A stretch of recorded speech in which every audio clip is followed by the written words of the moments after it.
So when we were talking about bases, and when you had a divalent cation like calcium, strontium, where you had two hydroxides in the original molecule, and I told you that they ionize at the same time, so you have to be careful with your equation. When you have a polyprotic acid, that would be an acid that has more than one proton, so sulfuric acid, phosphoric acid, carbonic acid. Yeah, those are the main ones. So they have more than one ionizable proton. These behave differently than bases. The protons do not all come off at once. So it actually ionizes in successive steps, and each one of those has its own Ka value. So each dissociation of one proton, you're gonna have to write an equation, and that's gonna have its own Ka value. It's kind of bright. It is bright. That's terrible.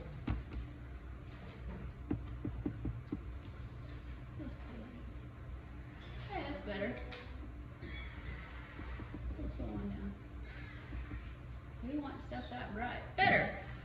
All right, let's do. That's better too. All right. So they ionize in successive steps. Each acid, as you go down the process, is much weaker than the other one. So each Ka that you do as you go on down the line should be getting smaller. And these aren't getting smaller by just a little bit. These are getting smaller by like 3 and 4 orders of magnitude smaller.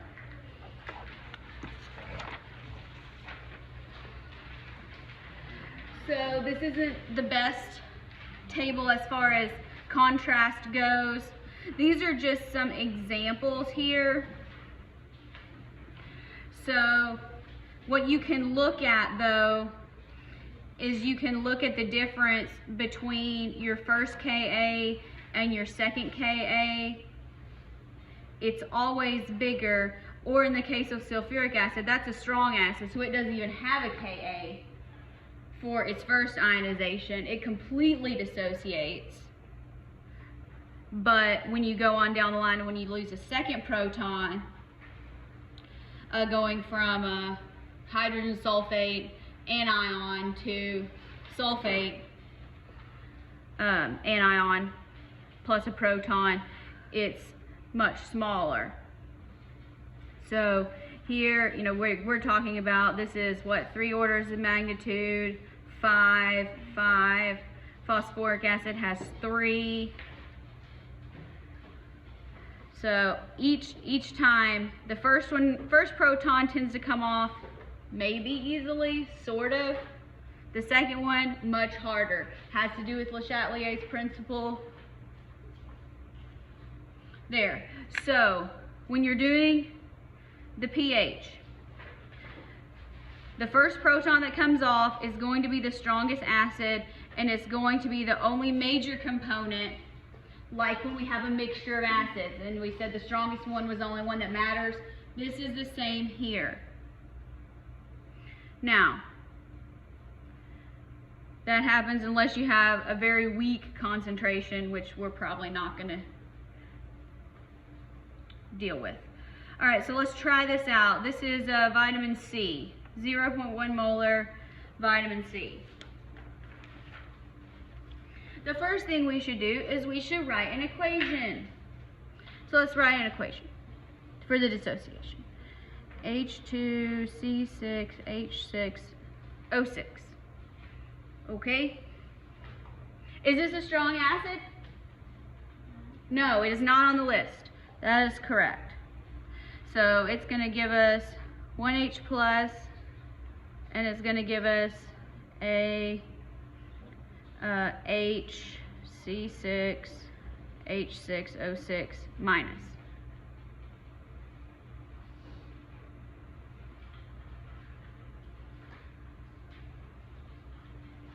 Did I give you a K? I did not. I didn't give you a Ka here. Ka, I didn't put on here, is 8.0 times 10 to the negative 5th. So we want to find the pH. Now, for practical purposes, and if you want to practice doing this with polyprotic acids, you can go ahead and write your second ionization equation, even though that's not going to contribute to the pH. It's good to get in the habit of doing so. So to do that, you take your anion here, in this case would be HC6H6O6, and it's going to be in equilibrium with the second proton. There. This one does not affect the pH. I didn't even bother giving you a Ka value. But there's one of these on the practice problems that's really long, takes you through all the steps with finding the concentrations of all those species in solution. Okay, so now let's go ahead and let's make our ice table. So because I wrote the second equation, I gotta write this again. C6H6O6 H plus H C6H6O6 minus.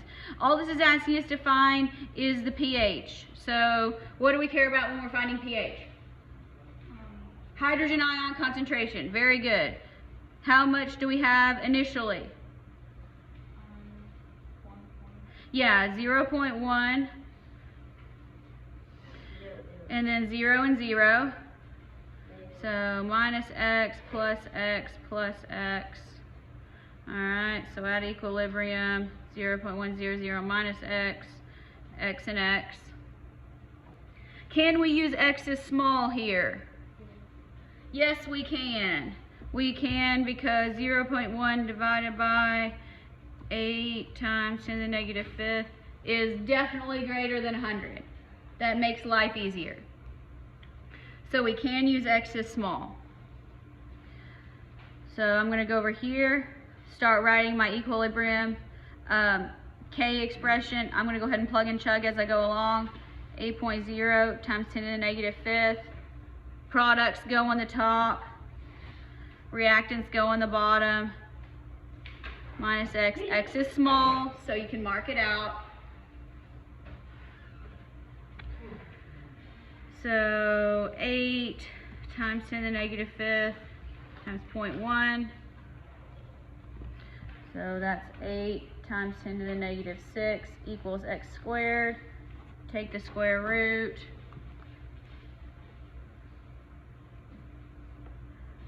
X equals 0.00. Oh, let's go with 283. Again? Goodness. Oh, when I put the calculator, there we go. That's better. I just take the calculator off. But yes, I can make it darker. Hopefully that'll help.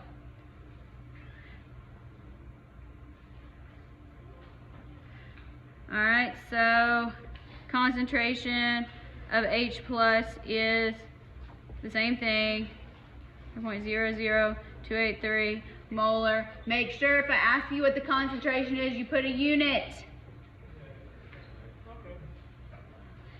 In this case I didn't, but most of you need to practice that. So pH equals negative log concentration of H plus. So let's take negative log of that. I got 2.55. pH equals 2.55. All right.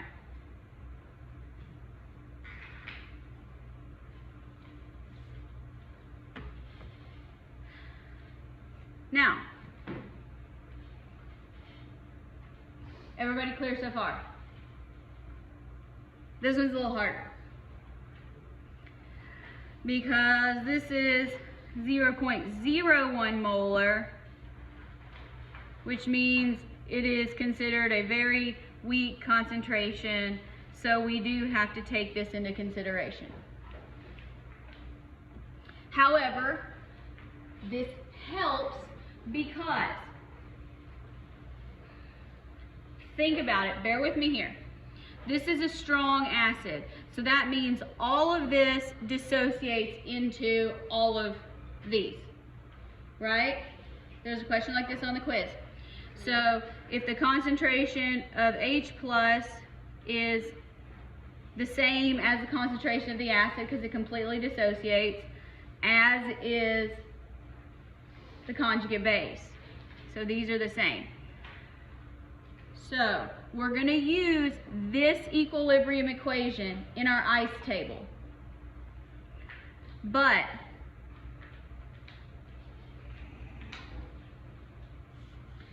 it's not quite as simple as before because we've got some dissociations going on. So remember that this completely dissociates, so if it helps you, you can write H3O plus 0.01 molar, 0.01 molar. That's the tricky part here. So initially, what is our concentration of a hydrogen sulfate anion? Anybody got a guess? 0.01, yes, 0.01, because this completely dissociates. Water doesn't matter. Now, normally we put zeros and zeros over here, but we can't do that because this is a second dissociation. So instead of this being a 0, this is also 0.01. Does that make sense? It makes sense, but you're probably going to forget it. So put a note there to be careful. So is the sulfuric acid, is that 0.2? Or I mean, is it 4? Yes, this is 0 because it hasn't dissociated yet. Why? How did you get 0.01 for the top product? For these? Because this is a strong acid, which means it completely dissociates. So the concentration of each product is equal to the concentration of the reactant. So you don't have to do an equilibrium calculation with that.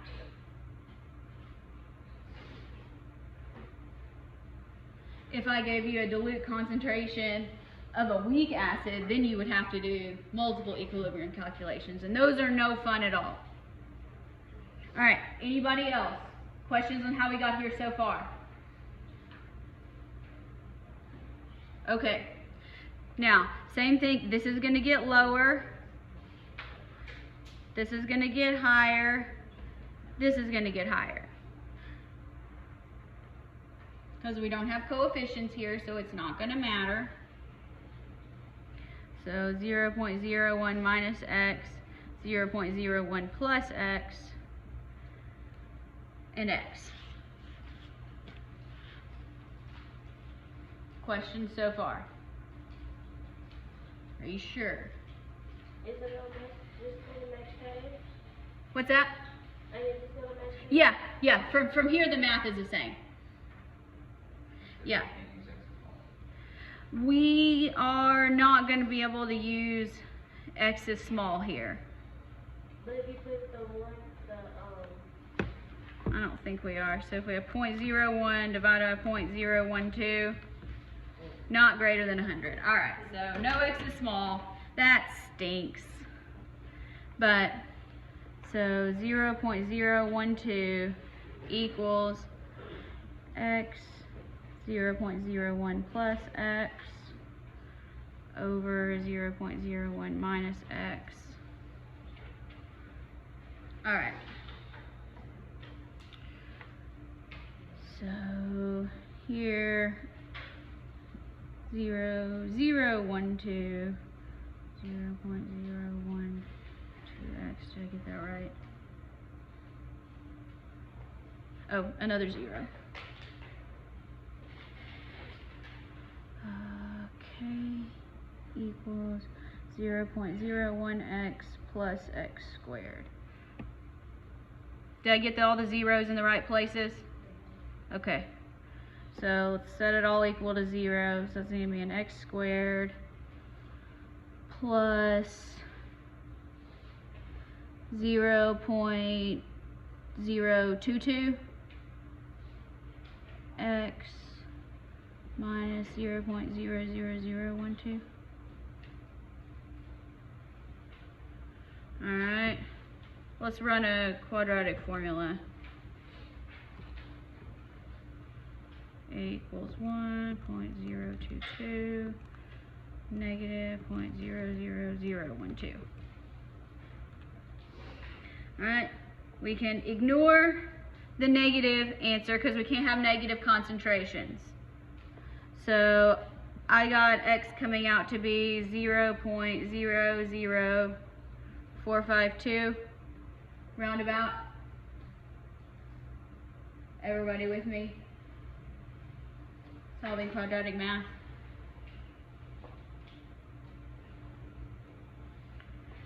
Alright.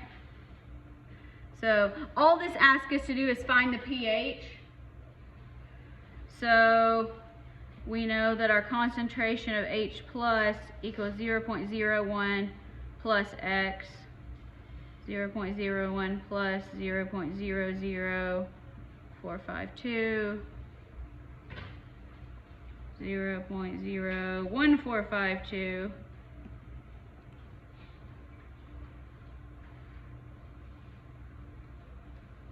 how do we find pH? Negative log. Negative log. I hope somebody is checking my math for me.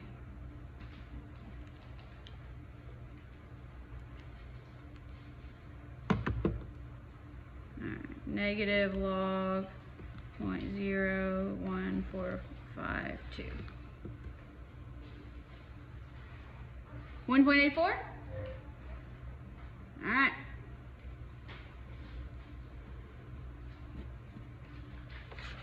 Okay, so let's talk about, recap, important things to remember about polyprotic acids. Protons come off one at a time, so you should write an equation for each proton that comes off. So you may have 2 equations, you may have 3 equations. Each Ka value should get smaller. Set up your ice table. In some cases, most of the time the problems are going to be nice enough to you that your first one is strong, but be careful when you set up your initial concentrations for your second proton that comes off. Remember what the question is asking you to find. If it's asking you to find concentrations, go back and plug in for X and put molarity as your unit, please. Otherwise I will count off. pH calculation is the same.